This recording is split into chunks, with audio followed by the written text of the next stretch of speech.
the things.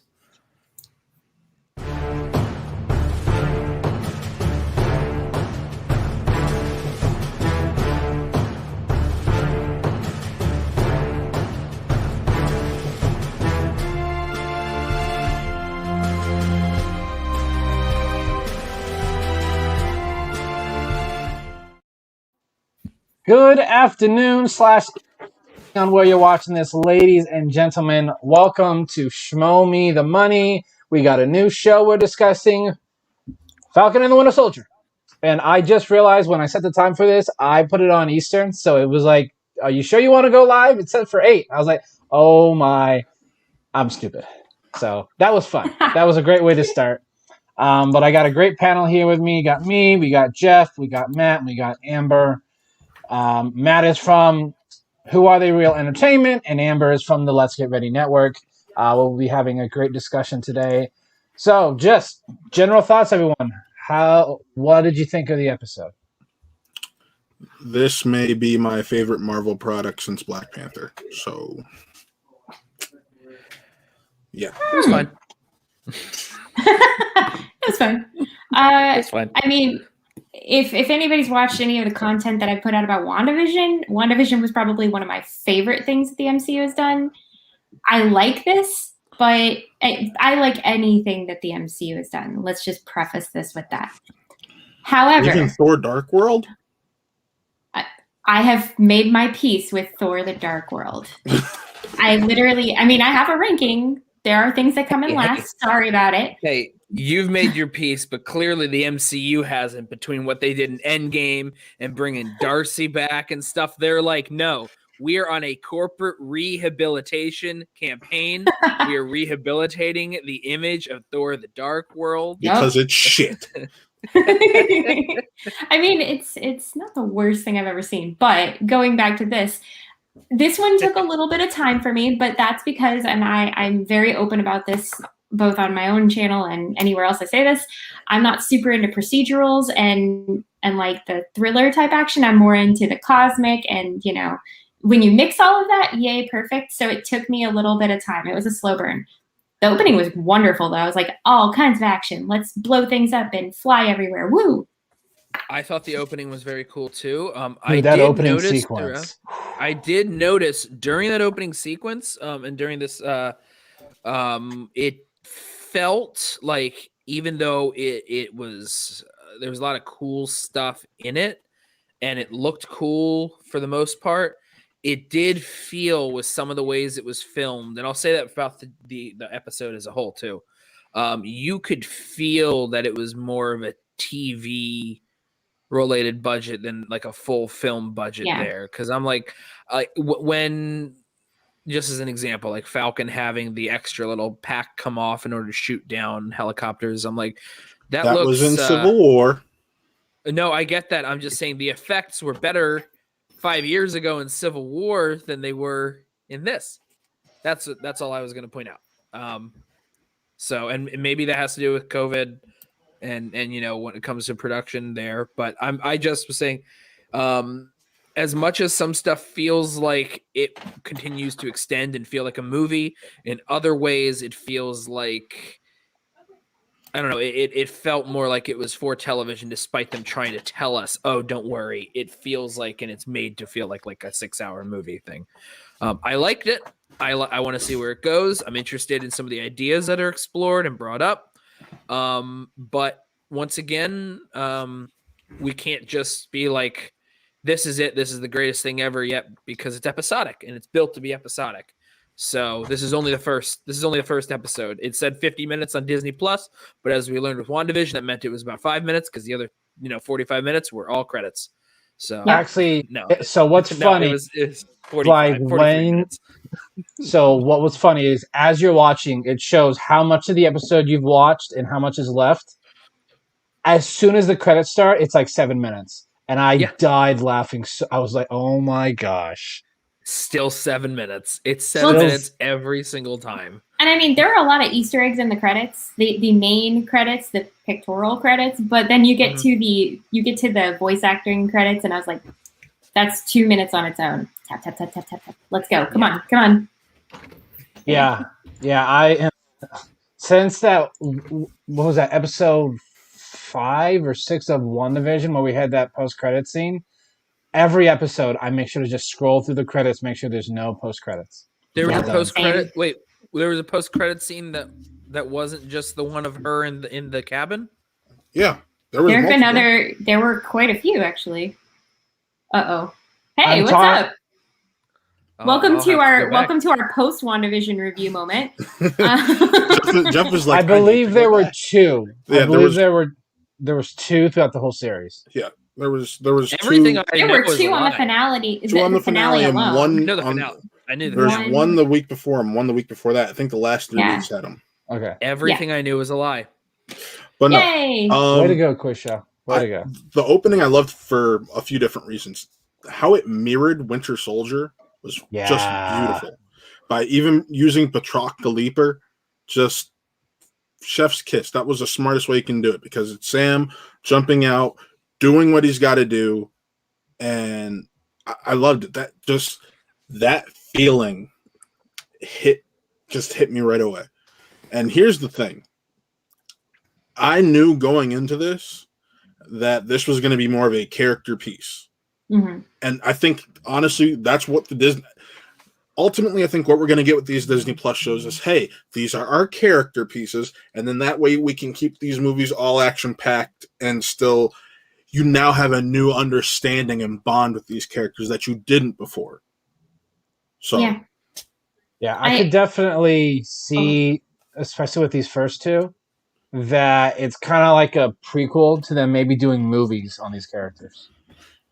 Well, they confirmed a Captain America 4 a while, like not at Disney Investor Day, but it's been talked that they were doing a Captain America 4, and that's when we'll get to see our beautiful Anthony Mackie as Cap, as I wait for him to don that shield. So Amber here is frozen. She'll come back from being into the unknown real soon, hopefully.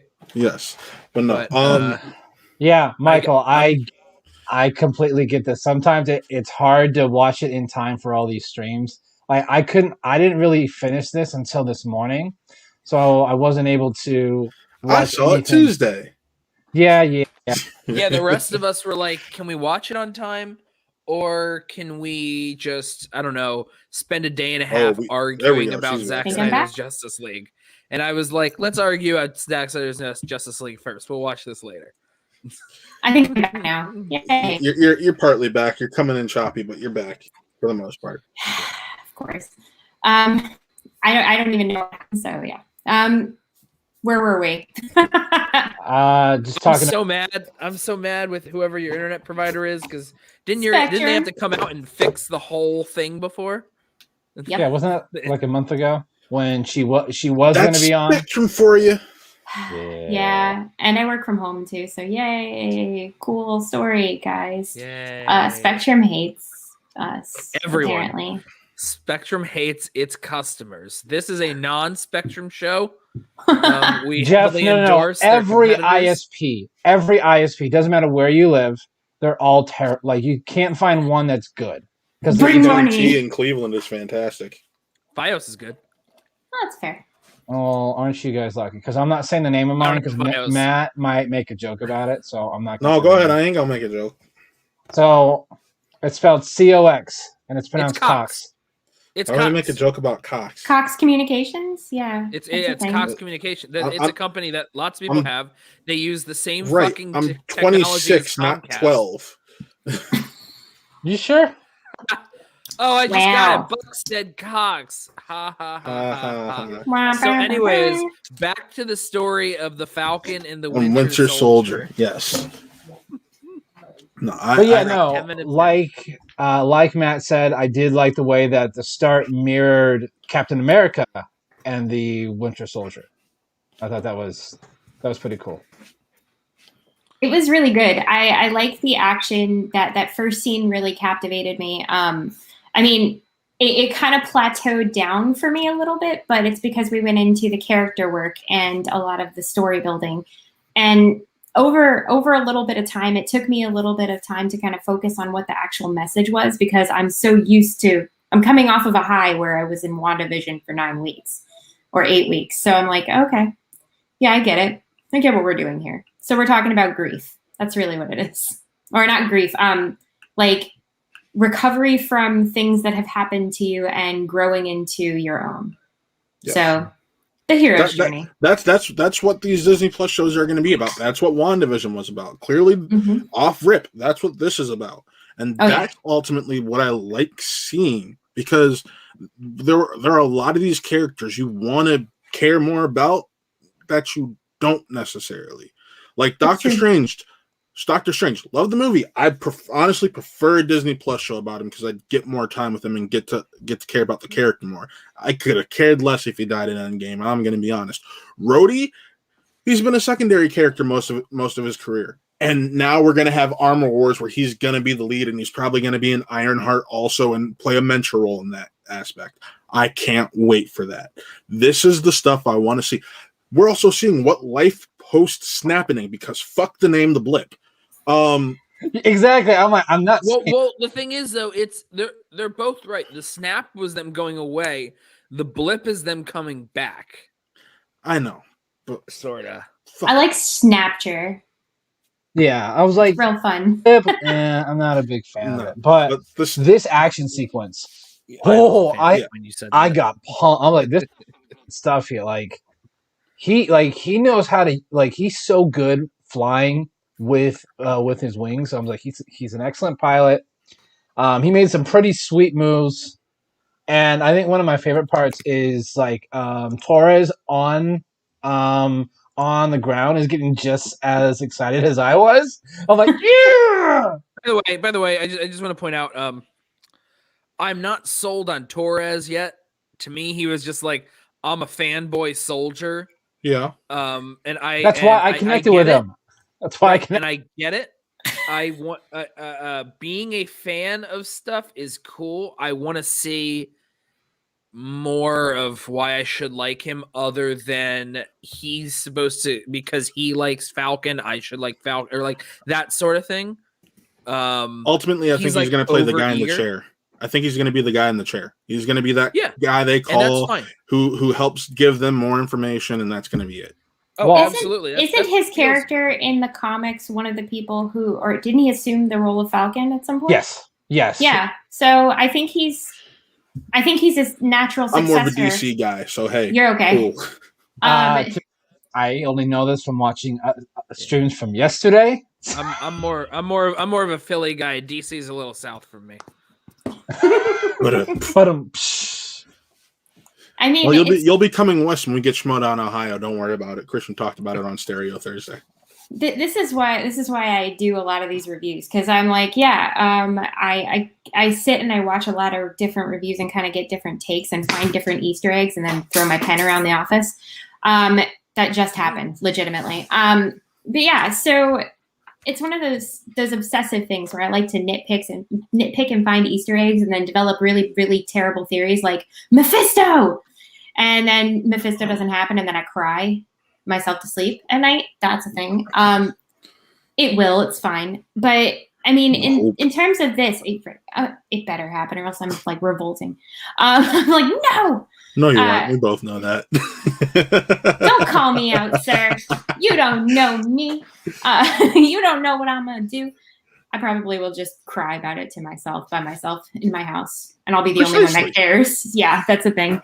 But in terms of this guy, I hope that he also kind of has that hero's journey where he steps into his own, because, vacating one position enables somebody else to do that. So, I mean, I'm intrigued by him, but from the get-go, I kind of felt the same way you did, Geoff. I was like, those guys are annoying. But also, any complaints I have are all rooted in things that can easily be solved by the fact that this is not the only piece that we're going to get. It's episodic. Right. This is only the first installment. So everything I have is a comment that can easily just be like, this is a first impression. However, this is not my overall opinion. One thing, though, that I really liked from this episode was its connection to how we deal with sorry, I was getting a phone call. Our past demons. I was gonna say like veterans after war, like when they're home and they're not serving, and they're just part of everyday life. How do we treat them, and using and showing that through the lens of superheroes? And all right, how does a superhero get paid? How does a superhero make money? And it turns out it sounds like they don't. Well, but I mean, also just like the policies of a fucking bank of, oh yeah, I'm sorry that you were snapped too fucking bad. But also, and yeah, I know, I'm sure Matt, you'd want to bring this up too, based on all the conversations we've had before. If Captain America walked into the bank and wanted a loan, he absolutely would have gotten exactly what he wanted. It shows exactly that, of course, it had to be a black superhero. Systemic racism. Yep. It doesn't matter. He's like, I'm gonna get a selfie with you. Hey, let me take a selfie. You're so I was cool. like, are you kidding me? You're so cool. You're not getting any money. By the way, can I get a selfie with you flapping your wings? Can you continue to help me, the white guy in charge of it all, and you, the black hero that saves us time and time again, you'll get nothing in return. And sure, you have these government contracts in place, but at the same time, that's not enough. Exactly. Keep in mind, those are government contracts. Government. Well, and so to me, it brought up a very, very interesting conundrum where you can be huge, you can do so many things, but due to like race and people not taking you seriously in terms of that, it's a trickle down there. I hate the term trickle down. I got a degree in political science for a reason. But the political and racial commentary that they're already starting to go into is absolutely astounding, and I'm glad they're tackling it. I just hope that they do it the right way, because it's very relevant to where we are right now as a society, and it's an important message. I mean, people need to see representation, but people need to understand that, you know, people should be equal and get the same treatment no matter what. Sam helped save the world. And, you know, it's a mark on corporations to say, hey, look, you can't have any of this money, even though you really need it, even though you worked your ass off to do this. And it's just like, what are you doing here? And it's simply and solely because of the color of his skin. And it really infuriated me. Like, I really wanted to throw my phone at that point because I was watching on my phone. But I'm really excited to see Sam grow as the character and step into the role, hopefully by the end, and have the shield and have actually, you know, feel that he earned it. Because in a lot of cases, when you have that personal connection to something, you tend to do a better job. I don't think he would have done the job he was supposed to do if he had just taken it at the beginning. So it's the hero's journey, but it also comes back to these beautiful commentaries on race and politics. And this is going to be a political thriller from the get-go. Yeah. And it's going to be beautiful. Yeah. And of course, they definitely were like, let's slightly change the outfit there. We're going to have another all-American white guy in the uniform. And that angle of Wyatt Russell. I was like, can we not get to that part? You're skipping over the biggest thing. The biggest. I know. To trick this man into handing over a shield he was given to the Smithsonian to be added to an exhibit that he thinks it's going to stay there permanently, and it's not. Or excuse me, I should be pointing at this shield, not the other one. It's going to stay there permanently. You're right. They did convince him based on that conversation right afterwards. You're right. Yeah, it's going to stay here, live here, this, that, and the other, and then use him and basically say, hey, by the way, fuck you. We wanted a white Captain America. We just wanted the fucking shield Steve gave you. Fuck that shit. You can't skip over that entire conversation. And I'm glad Rhodey called out his ass, being like, Steve gave you that shield for a reason. You should have taken up the mantle. Now look what happened. A pasty-ass motherfucker, no offense, is taking over the mantle of Captain America. No, none taken, because I took offense to it too. And it was like, I'm sitting there with my father. He got played. First thing my father says is, what the actual fuck? Good. Give your dad a high five. And granted, this is written by Malcolm Spellman. He's the head writer. He's the showrunner. This man, even though a lot of people don't like Empire, he wrote on Empire for the first season, and he's got 6 episodes in total. It looks like 7 under his belt, and he primarily wrote during the first season, which was mostly considered the best season. What everyone would call the best of it all. I didn't watch it, but I know that like the first season was the first 2 seasons are what people called its peak, and then it just survived after that. And he has 6 episodes from the first season, one from the second season. And if I remember correctly, more than Ken, because I'm looking at his IMDb right now. If I remember that correctly, that's actually one of the better episodes. Yeah. So he's good. Yeah, he's a good writer. Like, hey, I honestly think you bring a black showrunner on this, like they have, you're gonna delve into these issues. Yes.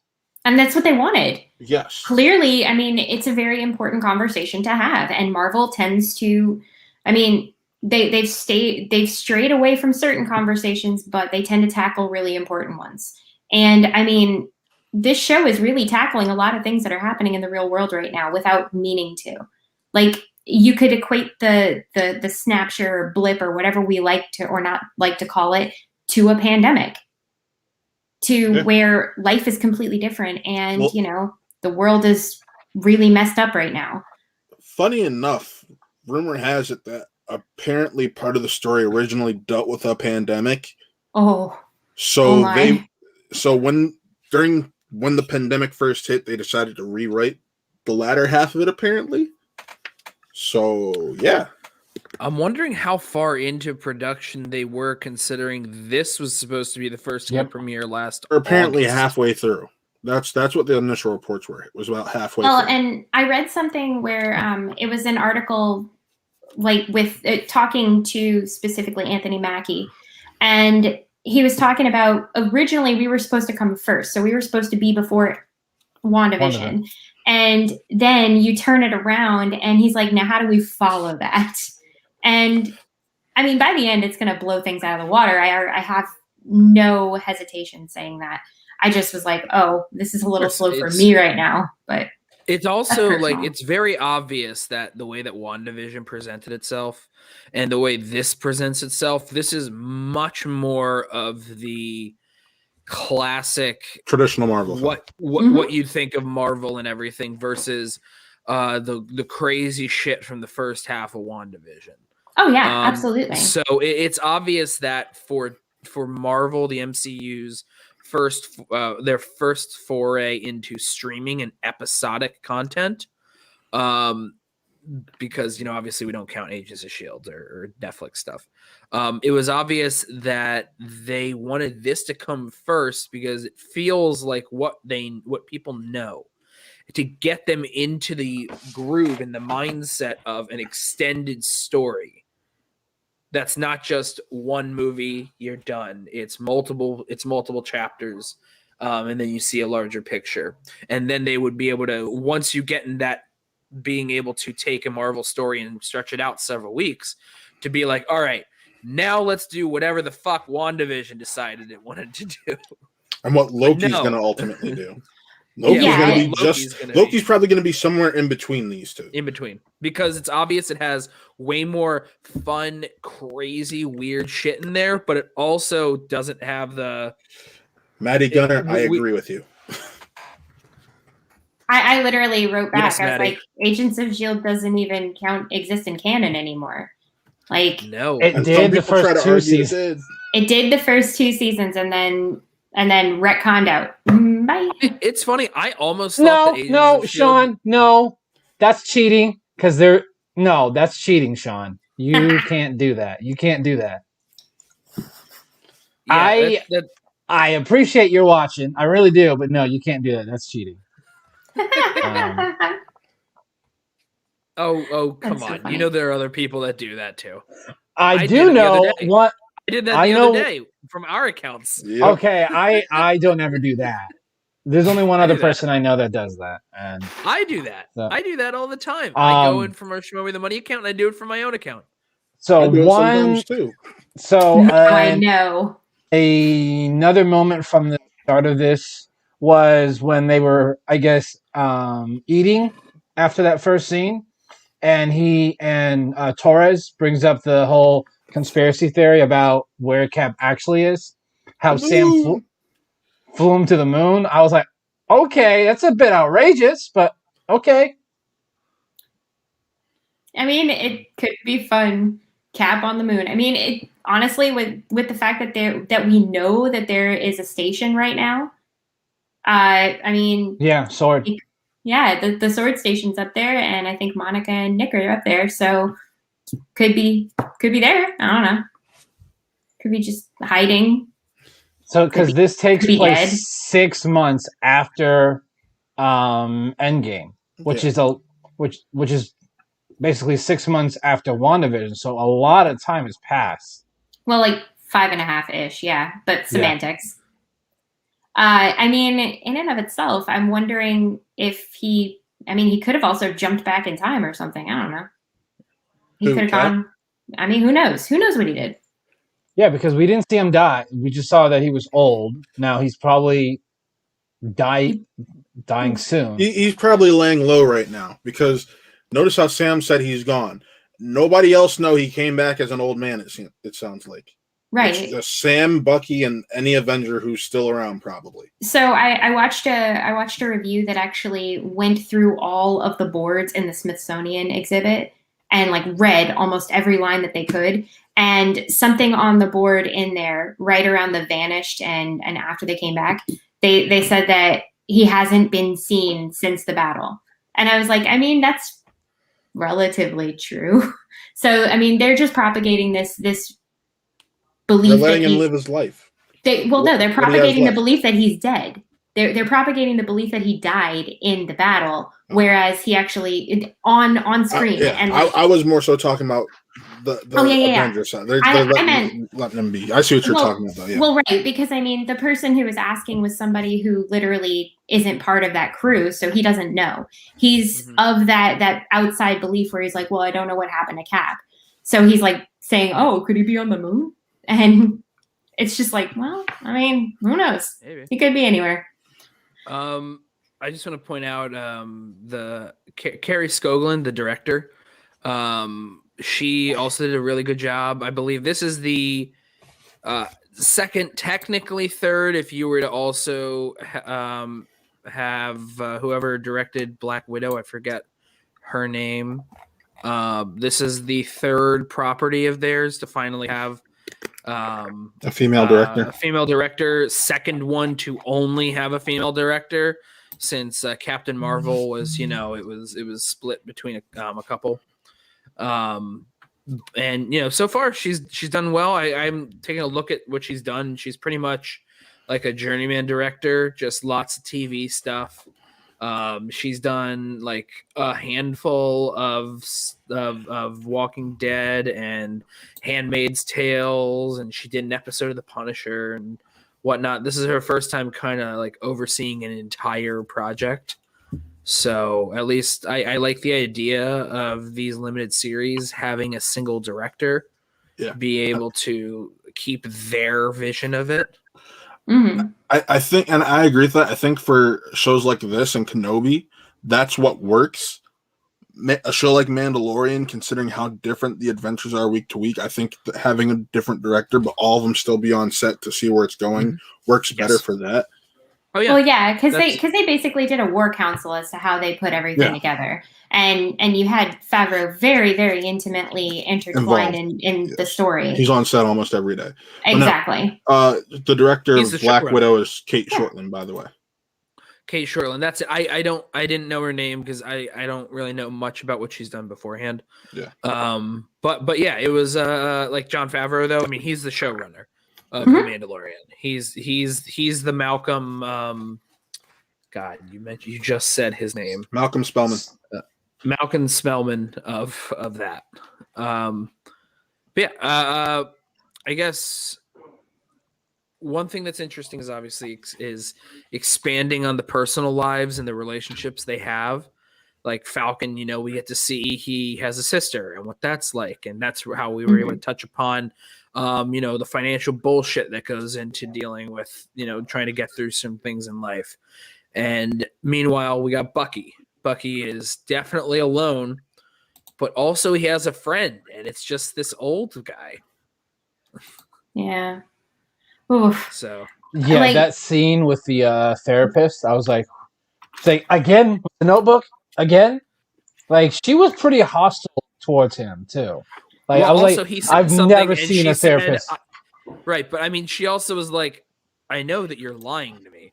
It's not. She's not just necessarily being hostile. She's like, she probably like has her hands in the air. It's like, well, what the fuck do you want me to do to help you? You're just gonna lie to me every time that I try to talk to you. Well, also she's a type of therapist, so she's more of a military therapist, and she's confronting a lot of these things that he's trying to pass up, which is part of the problem. Like there's a block between him relating to anybody else because he is suffocating that information and not allowing it to be out. And like I was like, she's a little harsh, but She's being honest. yeah, I mean, once she put it out there that she was also, she also went to war, she also was in active duty, I was like, I totally get it now. She's got to be a little bit harder because she's got to break that wall that he has. However, because Carrie Skoglund is also primarily a TV director, she has something about her style that I'm hoping improves with the rest of these episodes. And that's this thing with television, especially because of their budgets and whatnot. They tend to do a lot of like medium to close-up shots. And while that worked more in the anxiety-ridden therapist scene, it's not this. It's not really something that would work more for a lot more of the fighting scenes and the bigger stuff. And I would like to see less close-ups, just because I don't think it needs so much close-up work. And I mean, it's something that J.J. Abrams did when he was always a TV director, and then his first film is Mission Impossible 3. And one of the things that kind of hold Mission Impossible 3 from being better is that J.J. Abrams is still shaking the cobwebs off of directing a movie instead of a TV show.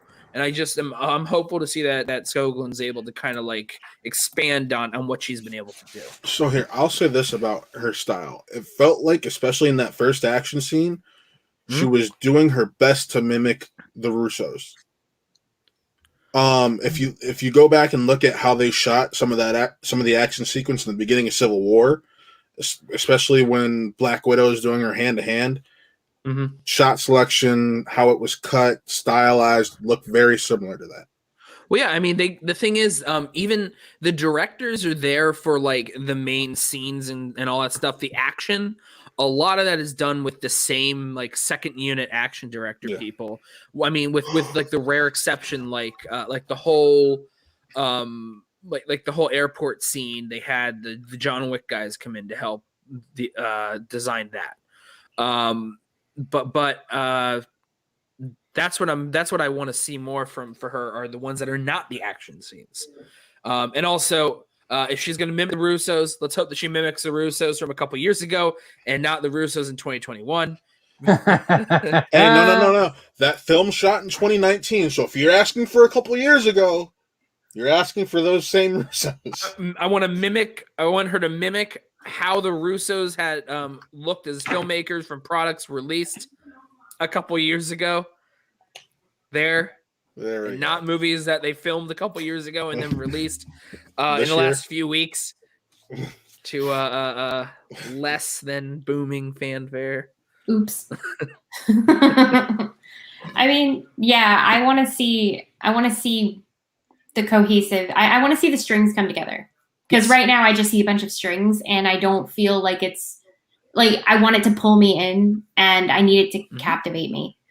There were things that did, but like, and I'm not saying that, like I said, I'm not saying that it was the worst thing ever. I loved it. I mean, not at all. It was still really solid. Like it still puts, most of DCU to shame. So that's just, being honest about it. Is she coming in choppy for you guys too, or no? Just a little bit. Just a little bit. Last part. But at this point, we're just gonna let her know if it gets worse. Keep going, Amber. You got this. I had issues. I heard I'm sorry, Matt, and then chop, chop, chop. Nothing Oh, like, I said what- I'm sorry. They're anything like the worst movie in the MCU, in my opinion, can put the DCEU to shame. I didn't say I'm a DCU movie guy. Oh, okay, there you go. There's a distinction between the two. By the way, I'm in the same boat. I prefer Marvel movies. I prefer the DC. Like I read mostly graphic novels, not comics.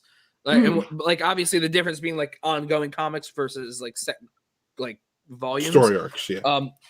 DC is much stronger in my opinion in terms of like what hits me. Their movies are just subpar. Yep. Listen, my favorite DC movie is the Lego Batman movie. So do with that information what you will. Yep, that is Matt's hot take. That's his favorite one. I mean, Aquaman is not bad.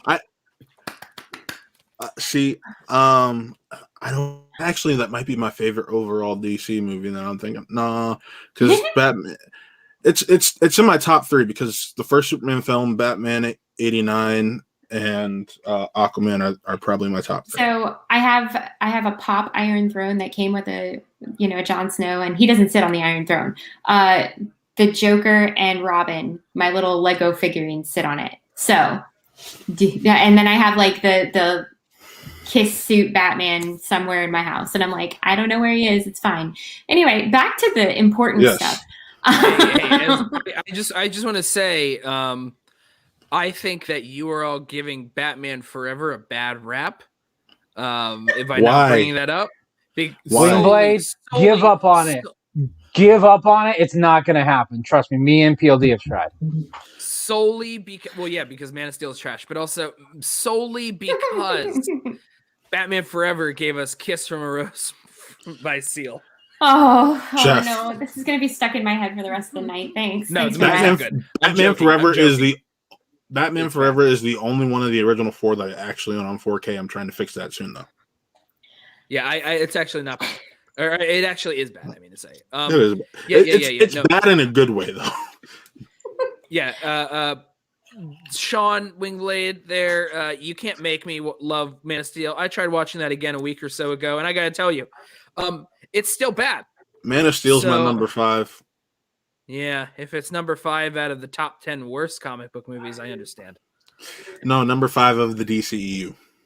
Oh. That's actually probably close to me too, but that's only because most of the DCU Then how can you say it's bad? It's not bad. Just say it's not. He just said most of the DCEU is trash. So therefore, so the problem is there's a thing where there's like bad, and then the top few I like, and then if Man of Steel's right around there, it's still in the bad. It's just but it's not closer to the good side of the bad. Yeah. Anyways, so welcome to DCEU talk with Falcon and the Winter Soldier. Comments. That is tomorrow, by the way. That is tomorrow. That's tomorrow. I literally put in the comments, hello. Yep, there it is. There it is. I broke a Marvel review with mention of DC. You're welcome. We don't need to talk about DC. We'll leave that to the politicians. We kind of. I might be. By the way, I might be able to hop in for a little bit tomorrow. It looks like we might have a short episode. Woo. Oh, good. Okay. Good. That'd be fun.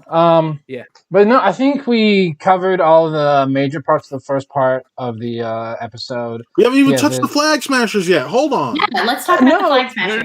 No. That's where I was going. I said the first part of the episode. I thought you said the first episode. I was like, hold on. No. He said the first part. You misheard him. Now you apologize. I'm sorry. Listen, gentlemen, if we're going to argue, we're going to put a timer up and people are going to start getting points. And I'll give out the points this time, okay?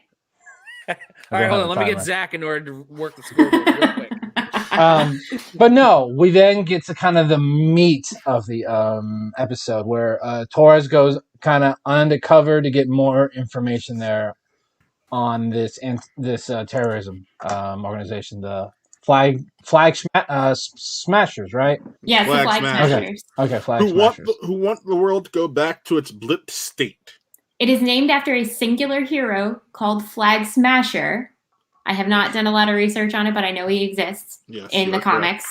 And the whole background is, I mean, they're basically stating that, they want to get rid of this returned sense of government. because everything else was better. Mhm. All these governments were working better together when there's less people. It was more harmonized, is what was what the belief was. And now that all these people are back, they're back to the fighting. And I mean, yeah, the whales were back in the Hudson, so I get it. It's really the best commentary I have right now on that. I mean, the fight scene was cool. Fight scene was cool. can we even call it a fight scene? It literally was just, let's all run around crazy and pass these stolen goods around so no one gets caught. I guess the choreography of the sequence itself. Okay. With the brief fighting, and then it turns out Torres couldn't even fight because he got just knocked the fuck out. Yeah. I wish that flag smasher just like leaned over afterwards and said, "You just got knocked the fuck out." Correct. It's knocked the fuck out. It's knocked the fuck out. Knock the fuck out. I wasn't gonna do the impression. Well, I mean, I would like to ask where these people got their powers from. Yeah, that's where I was like, oh, he pushed that guy pretty hard and into that hole. So I was like, all right, he's definitely Zemo.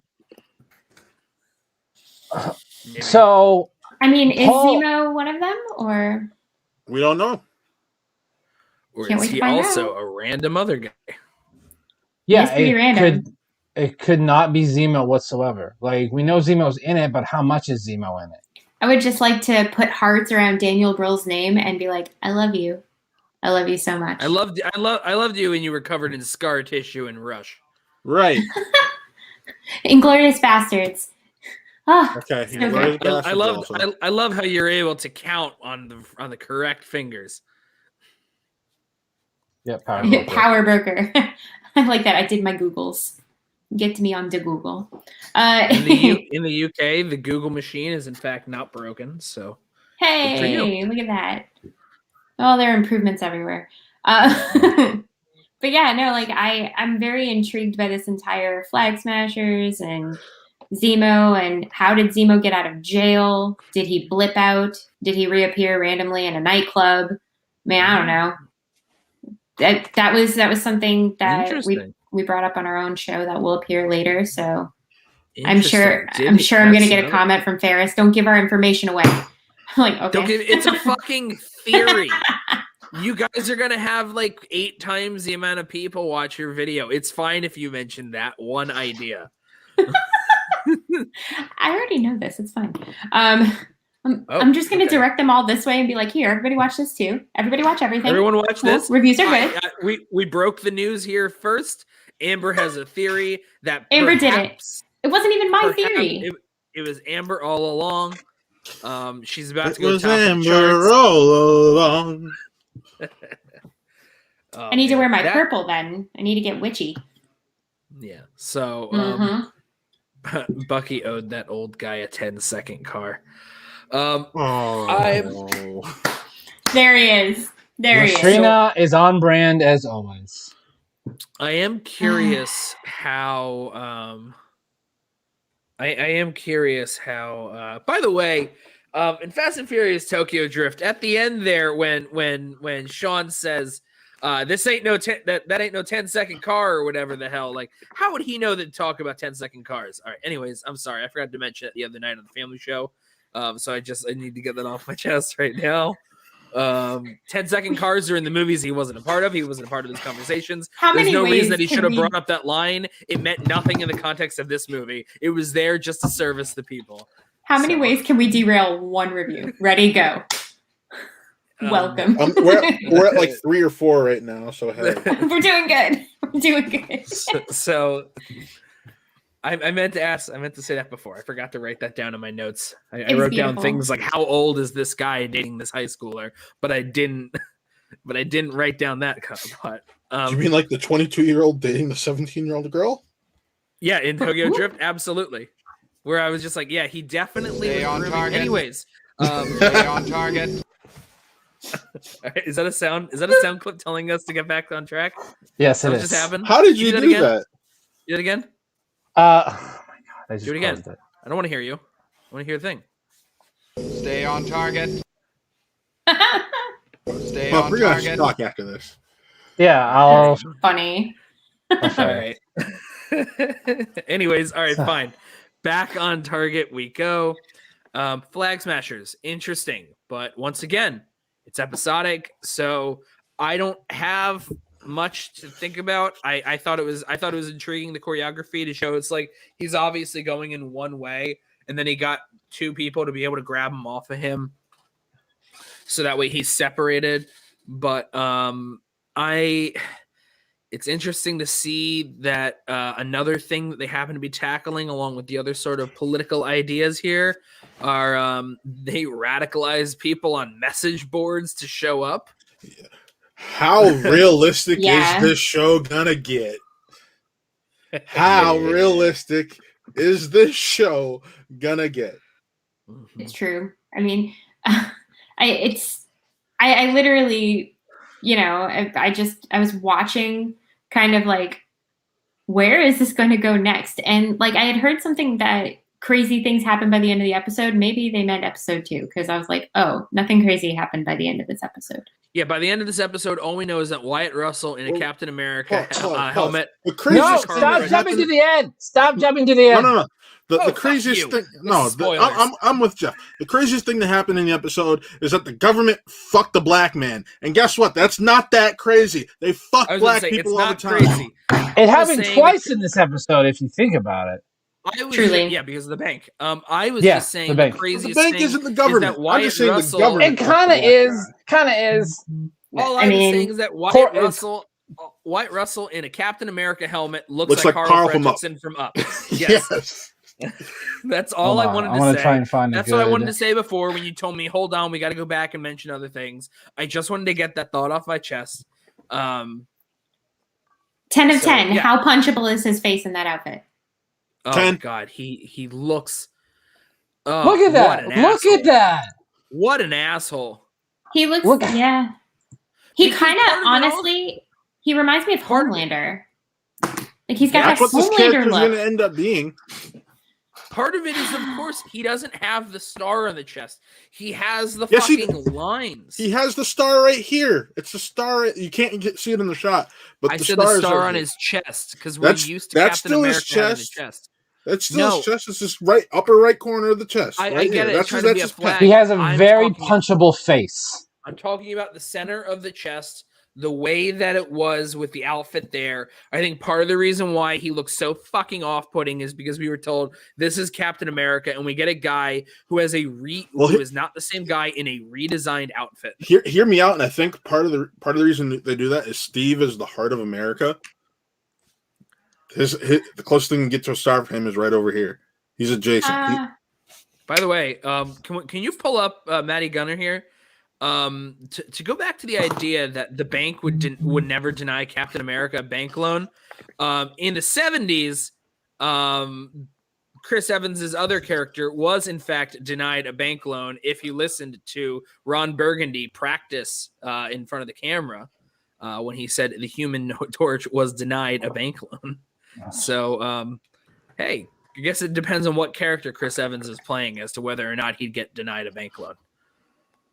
Just wanted Yeah. to That's fair. I'm not sure which scene I got more pissed off at. This scene or the fact that he got shut down for the loan because he can't provide income for I was more 5 pissed years. at the government fucking the black guy. I'm used to the banks fucking us. Actually, I'm used to both fucking us. I was That's like, just where? me. I mean, that's fair. He's Well, like, and I mean, yeah. they work hand in hand. If like corporations are in the government's pocket and the government's in the pocket of the corporations and they do things to benefit them. I mean, throughout this entire pandemic, the only reason why we didn't have a recession is because, corporations were paying themselves back in stock. So yeah, it's basically, like I said, real world allegories spoken through Marvel. They're doing it again, guys. There's a reason I bought this shield, and it's because I'm going to cosplay the only fucking Captain America I care about. I'm kidding. I do love Steve Rogers. But I have the entire first run of Sam Wilson Captain America in my comics over there. This is the show I've been looking forward to for years. When we first had to start thinking about we're not getting Chris Evans forever, I said, fuck Bucky as Cap. Give me Sam Wilson. This is what I've wanted. And I love the fact that that you're showing a guy so pure of heart that he's like, you know what? It just didn't feel right. It didn't feel right, and that's why I did this. That's why I gave up the shield, because that wasn't mine. He may have tried to give it to me, but it wasn't mine. Granted, it is his, and I have a theory that cap that when he came back, that the Falcon on whatever other timeline he was in, or that the Captain America in whatever other timeline he was in, was Sam Wilson. Because, and I've pointed this out, pointed out to Buck, the designs for the two shields are completely different. Yeah, and I've heard speculation. The original Captain America shield was not vibranium; it was proto-adamantium. Which but they had to make it vibranium because they didn't have. No, I know. Rights, I understand that, but I mean, and what I'm saying is, I'm wondering if this shield is proto-adamantium. No, at the time this is being filmed, they still didn't have the rights technically. So, yeah. I mean, but then again, they could redo all that. They could have redone it with they can retcon a lot of things. ADR, anything like that since COVID when they had to rewrite other things. Excuse me, I was talking about at the time when Endgame was being filmed. So. Oh yeah. But fair. But they didn't mention the vibranium handing it to him to do. And they changed story. They changed stories regularly. So since that point, when they changed the day James Gunn got fired. Yeah, when they were writing and filming Falcon and the Winter Soldier, they already could have spun that, because I mean, so many things spin very, very quickly and differently. Mm-hmm. Let's talk about that Infinity Gauntlet in Thor, how that completely got negated by Thor Ragnarok. That was smart, because they realized they fucked up. They realized they fucked up. And I mean, and they can literally walk back and say, well, here's a story for this. Boom. Here's the origin of the shield. So, I mean, I'm kind of wondering if that's going to be a thing, because now they have the access to those pieces of information. And yet again, it's another way to bring in the multiverse if they do it right now using this track. And it's a little bit less of a wild cosmic track to bring it in.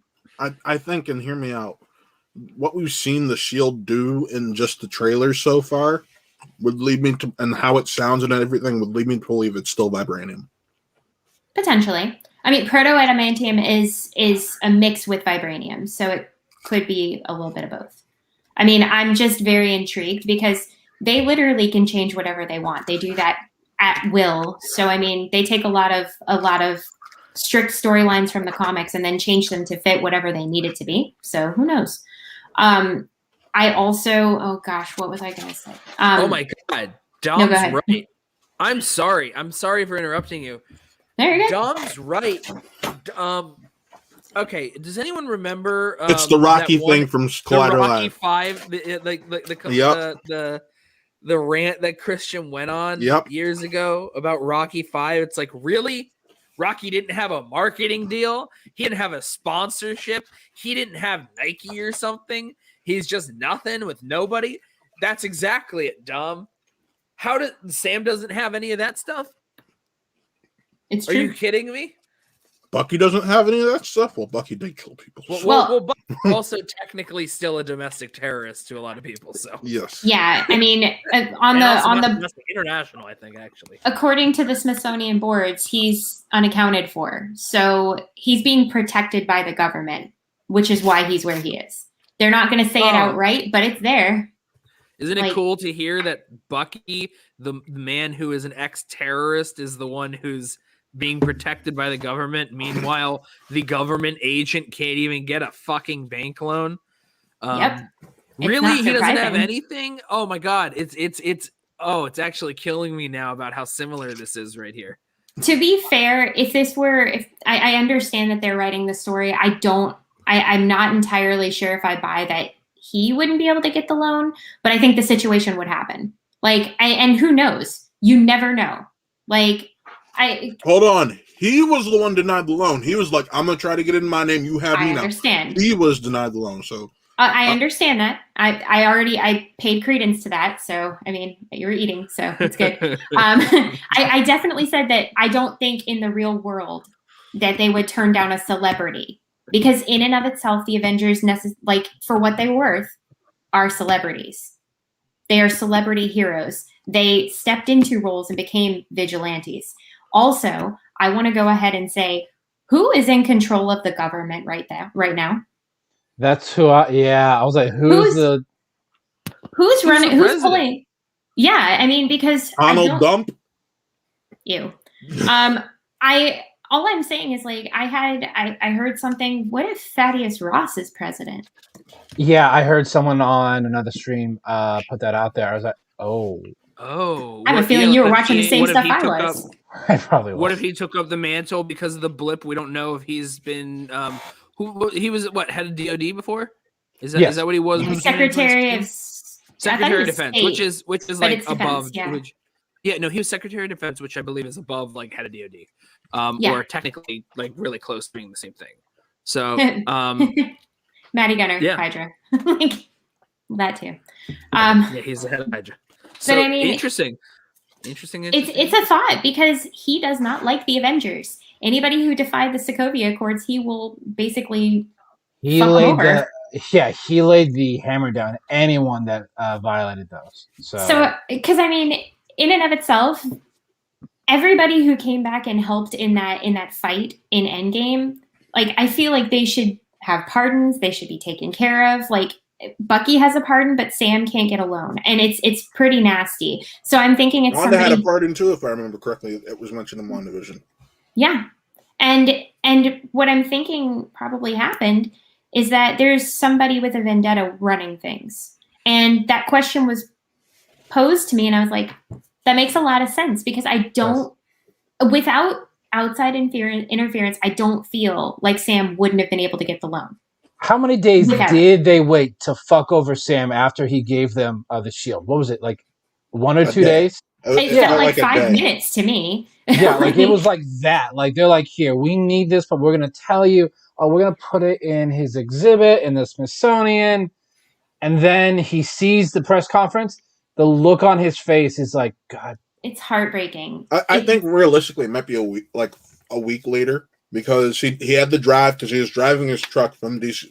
Let's say 5 days later, because he drove from DC to LaCroix in Louisiana. Then he had that day there. Then you have then you have the bank day, and we don't know how many days it was between if Bucky was going on simultaneously or a couple days later. So. I'm just going to say 5 days to be safe. It was really quickly. It was very quick.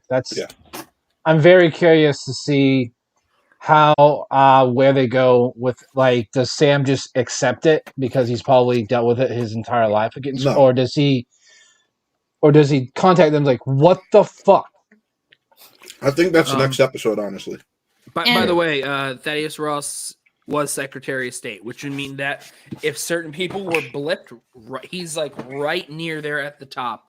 Am I allowed to like celebrate my knowledge because I was like, I got that right, and I didn't mean to. Secretary of State, like I'm gonna look. It's like probably like 5th or 6th or whatever in line. I think it's 5th or 6th. It's like president, vice president, then it's Speaker of the House, and then it's like Senate Majority Leader or like President of the Senate. And then I'll look. I want to look at that. I'm checking right now. You would think I knew that because I got a degree in something like that. Poli-sci. It's the line of succession. This is what Vice President, Speaker, President pro tempore of the Senate, Secretary of State. Yeah. All right, so that's what I thought it was. It's all right. So it is when we were saying 5th, we were right because we were counting president first. Yeah. So yeah. So fourth is it because that makes sense. That's what I was saying. It was vice president, and then it was head of the House of Representatives, head of the Senate, which is funny because it's not the president pro tempore is like different than like Senate Majority Leader. Because but I also don't think Thaddeus Ross would be behind. Actually, then again, now that I'm thinking about it, he might be because this is a guy he can control. Yes, this is a government agent. U.S. agent, to be exact. Yeah. But so he could still be the Secretary of State and control. I will have to tell you how I do Quiz that. show's like, where's this coming from? he could be doing some fucking Frank Underwood bullshit. And like watching with Wingblade made a very good point. Like things could have changed after all the people came back, but like during, Steve would have probably said no. Well, and I'm like, the issue is we're talking about the post portion because we don't know the scope. We don't know who disappeared in perpetuity. We don't know the total amount of what people were in there. Like everything fell apart, and the world was completely different. And you remove half of the universe, just think about half the planet. And I mean, that means you're cutting 2 people out of this show. You're cutting like half, like most of families. We're losing a good portion of our world leaders. Yeah, I am curious though what because Thaddeus Ross will be in Black Widow, and he's going to be the Secretary of State in that as well, and that takes place after Civil War, but before the snap. So not really sure what that means. Also, just taking a look at some information on it, I'm not really sure what they actually have planned for Thaddeus Ross, because it looks like the Russos and Marvel, they kept wanting to make him Red Hulk, and they just kept not being able to figure out how to include that. So it sounds like that's their ultimate plan to do. So I don't know. I mean, I think you could pull that off. Think about it. You get U.S. Agent, maybe give him a new shield, because we know from the trailer Sam's somehow going to get the shield back. And you build up the Thunderbolts. Yeah. So, and I made a point in the chat, like, we don't know, like people are saying elections happen every 4 years, etc. I'm like, we don't know the scope of what happened during that 5 years. We don't know how different the world was. They haven't given us that information. We don't know what they've done for like the way processes work as a result of half the population of the world. Exactly. And my final point was, why would the Flag Snatchers have come into any sort of power or even resistance if the world was functioning as normal? It wasn't.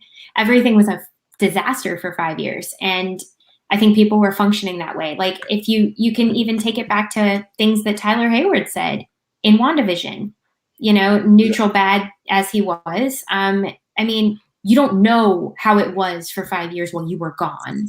So WandaVision did not show it was functioning. WandaVision showed that it kind of functioned. And I'm not saying that I don't have faith in Cap, but I'm saying that Cap was doing what he could to try to handle things. Things were not functioning as fully normal as the normal that we know. I mean, you can equate it to a pandemic. Are we normal right now? No. So things are messy. So you have to apply that real world information to what it is in the show, especially considering something even bigger than a pandemic happened in the actual, the world of the MCU. So, I mean, we haven't understood the full scope. We've just seen people coming back. We've seen it in a funny light, and we've seen it in a serious light. And we have seen, like, we've had a couple snippets of moments within. So, in my opinion, we should and need to see more so that we can understand why we are in this state where we are right now. Why do they need a new hero? Why can't we work with the heroes that we had? What is our problem here? And who has taken power, taken office, etc., that is forcing us to look towards installed heroes? Because that's what this guy is. He's an installed hero. It's going to be I'm very excited to see how this all transpires over the next 5 episodes. Yeah. It seems like it's a lot of it's much faster, obviously, much faster pace than WandaVision was, but it's also not that show. It's totally different. It's not trying to be WandaVision. This is a straight up buddy action thing, and they're going to be getting everyone together. They're going to be exploring some interesting themes in that, though. And but this was very much so a setting the pieces, like setting the actual table for what's to come. Yeah, exactly. And I mean, there's a question that says, so how many millions of people do we need to make a country work? And I mean, the thing is, you have to remember, like, once you've lost half of your population, things are going to function differently, regardless of whether, things are functioning differently right now in the real world. I mean, the government still works, but things changed. Policies changed, procedures changed because of what's going on in the world. And then everybody suddenly comes back. You also don't know like how many people weren't blipped, but they were in the way of something of like, if a pilot happened to be blipped, what happened to all of the passengers? So they said that all of them came back in a safe place. I don't know how they're justifying that, but I'm like, I get those people are. That's not what I'm saying. He's talking about the people who were left on that plane. Oh yeah, no, I understand. So what's those people like deader than Han in Fast and Furious? Somebody said that like if they were on the plane, they don't reappear in the middle of the air. They reappear in the plane. And if the plane is non-existent, then they reappear in the safest location. I don't know, but that was something that was what the Russos said. Yeah, Feige said it, and the Russos have said it. So I was like, okay. Whatever. It doesn't make sense. Whatever. They're just saying it to give an answer. That's not something that they necessarily really cared about, probably. No, because that's just a tertiary. Which is why Avengers Endgame is a fucking mid-tier movie at best. Oh, it's my number one. Sorry about it. Matt, I love Endgame, but Black Panther and Thor Ragnarok are definitely. We need to Infinity War, Endgame, Black Panther, Winter Soldier, Civil War, all better than. Or actually, Infinity War is better than Endgame. Which is one of my point. Infinity War, Black Panther, Thor Ragnarok, Winter Soldier, Civil War. I can keep Captain Marvel. I can keep naming films better than. Any parting thoughts, Matt, on this episode? Keep showing the government fucking the black man and pissing off unwoke white people. Let's go. Amber, final thoughts? Your boy has a punchable face, and I agree with Matt. I was like, you know what? Have the hard conversations. People need to hear it. People need to be smacked in the face with it, preferably with a tire iron. And if you don't like it, don't watch it. I'm being. You're giving me a black superhero beside like this. We don't have Black Panther anymore. We don't have Chadwick Boseman. I'm not gonna relate to some of these characters like I did with him. That's just it. And now I'm getting a black Captain America within the next couple of years. And if anything, that's going to be the most reasonable and representational character I have right now in my adult life. So, hey, I'm just going to be honest. No, I mean, I fully agree with you. I think that difficult discussions need to be had, and not everybody has to have the same take on it. This is why Buck had me on the show too. Buck said, I know it would. He's like, I know it would look so wrong knowing what this show's supposed to cover to just have an all-white panel. Yes. I was like, we need someone that can kind of give that sort of viewpoint. So. Oh, you know I'm always glad to hang out with you, Matt. So, Geoff, any parting thoughts? Probably.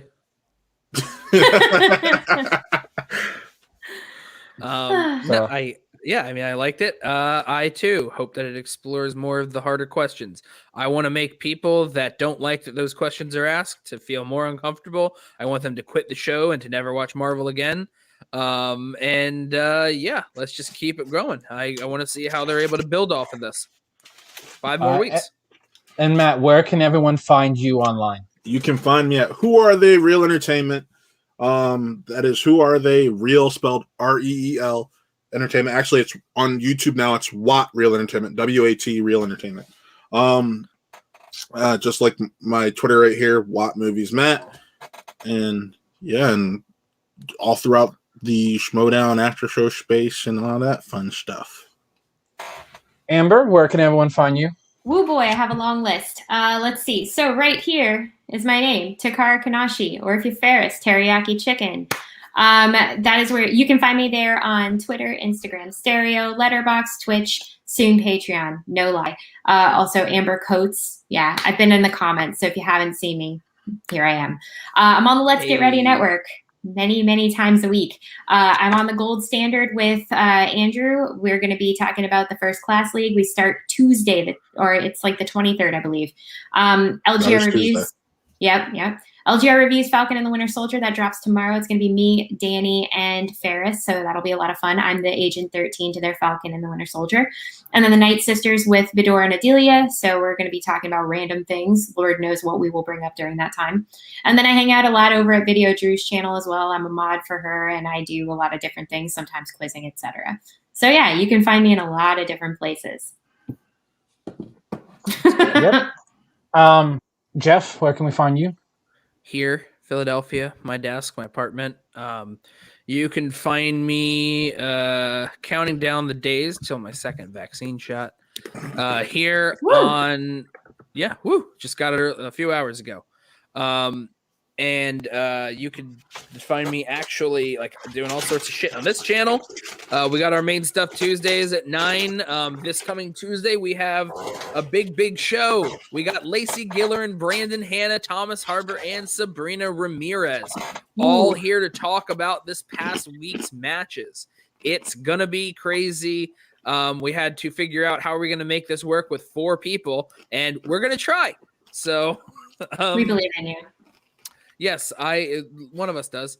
And other than that, every Thursday at 9:30 Eastern, we also have The Family Show.